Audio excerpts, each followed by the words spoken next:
everyone, today is Monday, July the 26th. I'm your host, Moses Frangel, and you're watching The Quickie Show, where we scour the web to bring you a recap of the local news here in San Antonio. Here are the top stories for this past week. MySA reported this past week that the Street Bridge is open again after being barricaded for 28 years. This past Tuesday, several hundred East Side residents gathered on a concrete ramp to the bridge to mark its rebirth as a bike and pedestrian passageway. To help save it, the bridge was designated a historical structure by the city, the state, and the Texas Historical Commission. Fundraisers were held, and $200,000 was raised towards the $3.7 million cost. A federal grant paid the remainder. Reconstruction began in May of 2009. Now there are promises from the city for more bike lanes and sidewalks to connect the bridge. KTSA.com also reported that San Antonio International Airport is going to be receiving scanners. Some passengers flying out of the San Antonio International will soon be getting a full image body scan. Homeland Security Secretary has announced that 28 airports nationwide, including San Antonio, will be getting this advanced imaging technology unit. This technology will strengthen security at our airport and is an ongoing effort to protect traveling public and detect terrorism threats. It's not known how many full-body image scanners will be sent to San Antonio, but TSA says a privacy filter is applied to the blur and all images, and the operational mode images are permanently deleted immediately after they're viewed and are never stored, transmitted, or printed. Great. But who's going to be operating these scanners? And is that an invasion of privacy? The full-body image scanners are in response to the so-called underwear bomber who tried to blow up explosives in his underwear last Christmas on a flight bound for Detroit. Well, now we know who to thank for that, and that brings us to this week's What's It To Ya? Email us your thoughts to fans@quickieshow.com, and we'll discuss your comments on our next episode. KSAT 12 also reported that a new system designed to save lives in the event of a future flood will soon be implemented along the Guadalupe River in Comal County. The plan is to install anywhere from 50 to 75 sirens at low crossing and businesses along the Guadalupe River in Comal County. The warning is designed to give campers and swimmers just enough time to get to higher ground. One person was killed during a recent flood in June, and dozens of campers had to be rescued. WOAI Radio conducted a follow-up report on the retaining wall that did not retain. Residents of the hills of the Rivermist subdivision are approaching the 6-month anniversary of the collapse of a retaining wall in January. It was on Sunday, January the 24th, that a cracked retaining wall caused a large hillside to collapse on several homes. The builder Centex Pulte made offers to those homeowners to buy back those homes, but some homeowners who are being promised a revitalized subdivision are losing patience. Many have gone as far as attending the company's annual meeting in Detroit earlier this year.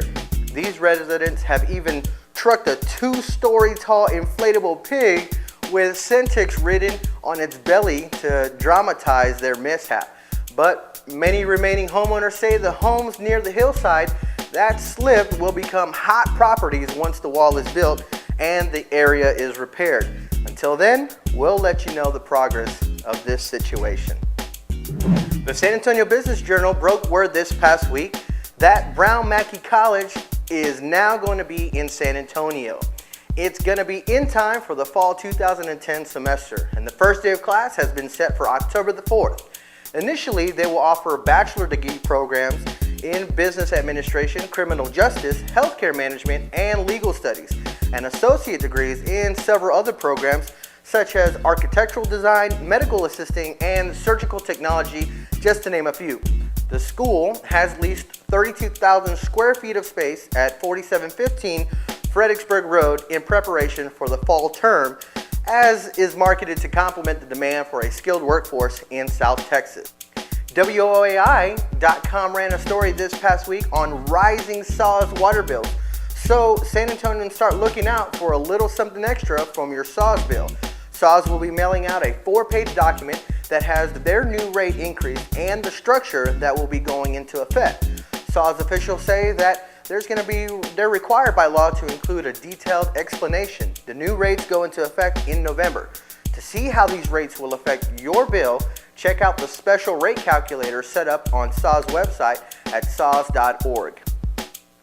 And our friends at Project Spurs reported this past week that Tony Parker visited some children in France last week and proceeded to show them which team they should be rooting for next season and which team they shouldn't be rooting for. He told them to clap their hands twice whenever he said Spurs and not to clap whenever they hear him say Lakers. Way to increase the Spurs fan base, Tony, and the dislike for our Western Conference nemesis. In more Spurs news, the NBA announced that the Spurs will be facing the newly anointed Three Kings of Miami for our opening preseason game. We're also set to play the Thunder and the Houston Rockets. Richard Jefferson re-signed with the Spurs, finalizing an off-season free agency friendly that kept Jefferson and the Spurs fans on a wild ride. It looks like all the pieces are finally coming together. And in breaking news, I go and search this week downtown at the Central Library to find something that I lost and to see what's unique about the library this week, which brings us to the Quickie Show Quick Spot.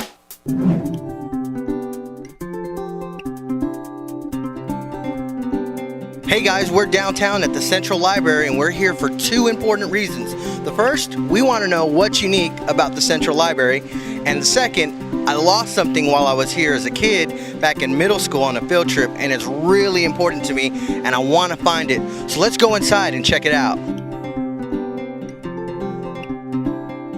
All right, well, we've made it inside, and so what I'm about to do is get my library card so I can start checking out what's unique about the Central Library.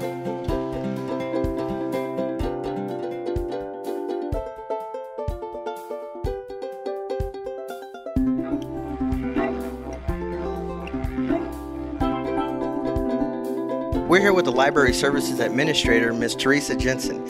Ms. Jensen, we've come a long way to find out what's unique about the Central Library. Now, I got my car downstairs, so give me a little bit of a tour of the building and let me know what it is that I can find while I'm downtown.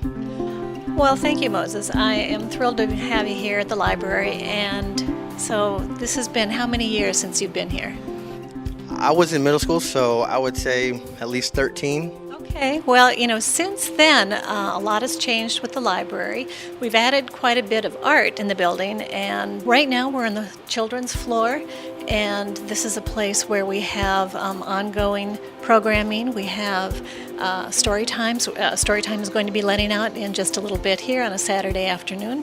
We've got the Friends of the Library bookseller in the basement of the library. They have book sales, but they have ongoing hours every day of the week, and it's very popular with our patrons. We are right now in the middle of building a collection and an area, the Jobs and Small Business Center. We find that many people come downtown and use the library computers and databases to apply for jobs, and they're directed, by their job counselors to come to the library and use our electronic resources.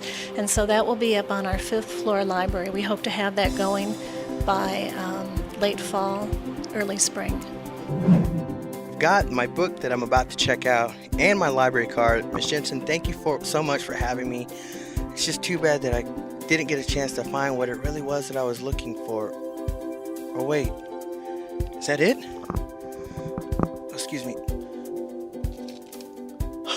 I found it! My ring pop. Ms. Jensen, thank you so much for helping me find it. And that brings us to the end of this week's Quickie Show Quick Spot. I want to thank Ms. Jensen for giving us a tour of the Central Library and for helping me find my ring pop that my sweet Heine gave me as a kid. Oh, despite the hair, it still has its flavor. Well, that's all the time that we have. Remember to email us with your comments, questions, or story submissions to fans@quickieshow.com. You can also follow us on Twitter at twitter.com/quickieshow. Or you can follow... Hold on. This is really good, Rob. This is really good. You can also follow me on Twitter at twitter.com/TheMosesRangel or on Facebook at facebook.com/MosesRangel. Moses Rangel. Well, that's all the time that we have. Until next week, we'll see you on the Quickie Show. Yeah, that's really good. Tie-dye still kept its color for so many years. Man, I remember that girl. I really miss her. What was her name? Oh well.